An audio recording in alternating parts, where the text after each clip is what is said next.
लेखपाल बनते ही एक पत्नी ने क्यों छोड़ा अपने कारपेंटर पति को। घटना को पूरा जानना है तो आपको मेरे साथ वीडियो में अंत तक बने रहना होगा। नमस्कार, मैं महक चौधरी लेकर आई हूँ आपके सामने झांसी की सच्ची घटना। यहाँ पर 9 जुलाई को 2024 को शपथ पत्र लिए जा रहे थे, जिसमें जो जो नए लेखपाल बने थे उन सभी को जिले के डीएम अविनाश सर के ऑफिस में अपना सिग्नेचर करने थे और अपनी ड्यूटी ज्वाइन करनी थी। लेकिन वहां पर एक नई लेखपाल थी जिनका नाम था रिया सोनी, जो आती हैं लेकिन उन्हें ढूंढता हुआ उसका पति आता है और कहता है कि साहब, मेरी पत्नी यहाँ आई होगी। लेकिन वही पत्नी कहती है कि मैं इन्हें नहीं जानती और पीछे के दरवाजे से वो चली जाती है। लेकिन जब वो पीछे के दरवाजे से जाती है तो कैमरा, जो मीडिया कैमरा थे, वो उन्हें कवर कर लेते हैं। वो अपने पति की नजरों से तो छुप जाती है, लेकिन वो मीडिया की नजरों से नहीं छुप पाती है। ये कहानी हमें एक एहसास कराती है कि कुछ महिलाओं की वजह से सभी महिलाओं पर यह क्वेश्चन उठ जाता है कि शादी के बाद पत्नी को नहीं पढ़ाना चाहिए। अगर आप पढ़ाते हो तो आपको क्या-क्या देखना पड़ सकता है। एक ऐसा ही पहले केस आया था ज्योति मौर्य का, जिनको उसके पति ने पढ़ाया और पढ़ने के बाद एक ऑफिसर बनने के बाद वो अपने पति को छोड़ देती हैं। वैसा ही ये रिया सोनी का केस हमारे सामने आया है, जिसमें रिया सोनी अपने पति से छिपती हुई घूमती है। ये कहानी शुरू होती है 2018 में, जब उसका पति नीरज विश्वकर्मा अपना कारपेंटर का काम करता था और बहुत मेहनत और लगन से वो अपना काम करता था।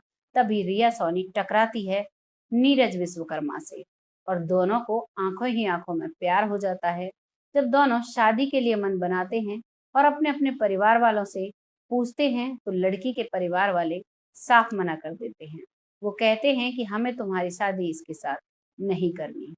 ज्यादा अमीर परिवार नहीं था लड़की का भी, लेकिन नीरज विश्वकर्मा से हालात उनके अच्छे थे।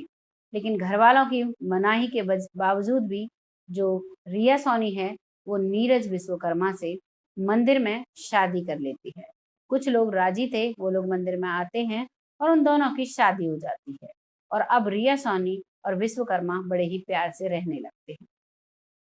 जब वो रहते हैं तभी रिया सोनी कहती है, मैं सारा दिन खाली रहती हूँ, मुझे पढ़ाई करनी है, अगर आपको कोई आपत्ति ना हो तो। तभी नीरज विश्वकर्मा कहते हैं कि जो भी मेरी आमदनी होगी तुम्हारे लिए ही है, तुम पर खर्च करूंगा, तुम अपनी पढ़ाई बहुत अच्छे से करो और तुम्हें चिंता करने की बिल्कुल भी जरूरत नहीं है। तभी रिया सोनी फॉर्म भर देती है और अपनी पढ़ाई जारी करती है। वो कॉलेज जाती है, साथ साथ फॉर्म भरती है, सभी फॉर्म्स के एग्जाम देती है। तभी लेखपाल की नौकरी निकलती है। लेखपाल की नौकरी निकलती है 2023 में और वो उस फॉर्म को भर देती है। फार्म भरने के बाद उसका एग्जाम होता है। एग्जाम में भी उसका पति उसको खुद छोड़ कर आता है। बहुत अच्छे से उसका एग्जाम जाता है, लेकिन जब एग्जाम का रिजल्ट आता है, जैसे ही उसका रिजल्ट आता है कि वो लेखपाल बन चुकी है, एग्जाम क्लियर कर चुकी है, तो जो रिया सोनी है वो वहां से अपने पति के घर से अपना सामान, अपना बोरिया बिस्तरा बांध कर वहां से चली जाती है। घर से वो कहकर जाती है कि मैं कॉलेज जा रही हूँ। लेकिन कॉलेज का टाइम पूरा होने के बाद भी जब रिया सोनी घर नहीं आती है तो जो विश्वकर्मा है वो बहुत परेशान हो जाता है और वो जो रिया सोनी है उसके मायके जाता है। पास में ही सत्यम कॉलोनी में रिया सोनी का परिवार रहता है। वहां पर जाकर नीरज विश्वकर्मा पूछता है कि क्या यहाँ पर रिया आई है, तो वो लोग कह देते हैं कि यहाँ पर तो रिया नहीं आई। अब वो सभी जगह उसको ढूंढता है, सभी जानकारों के पास फोन करता है, लेकिन वो कहीं भी नहीं मिलती है।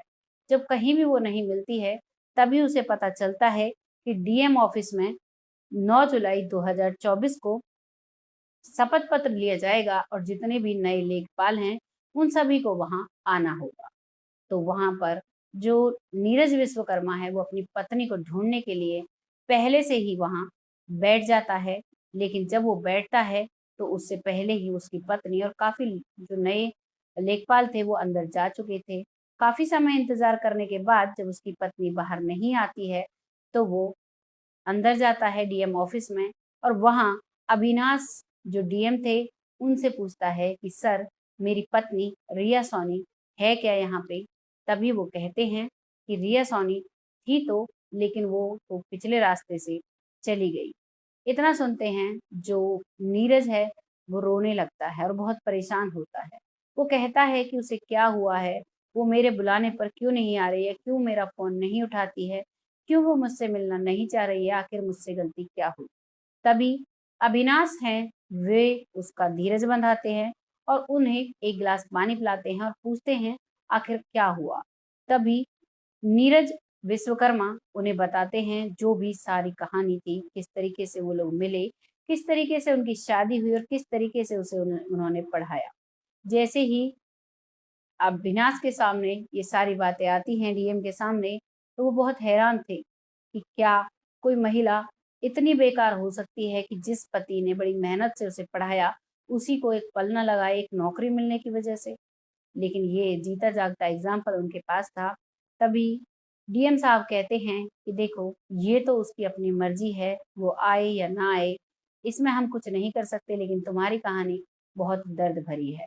ये कहानी हमारे सामने आई और आप सबके सामने मैं इसको लेकर आई इसलिए क्योंकि ऐसी जो महिलाएं होती हैं, इनकी वजह से जो अच्छी महिलाएं होती हैं, जो पढ़ लिख कर अपने परिवार का भरण पोषण करना चाहती हैं, उनकी भी पढ़ाई को रोक दिया जाता है।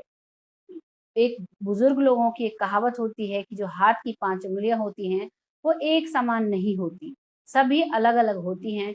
वैसे ही सब महिलाएँ अलग होती हैं, सबका दिमाग ये एक जैसा नहीं चलता, जैसा रिया सोनी का चला, ज्योति मौर्य का चला, ऐसा सभी का नहीं चलता है। लेकिन ऐसे कुछ एग्ज़ाम्पल्स की वजह से उन सभी महिलाओं को रोकने पर बैन लगा दिया जाता है घरवालों की वजह से कि वो लोग आगे ना पढ़ें, आगे ना जाएँ।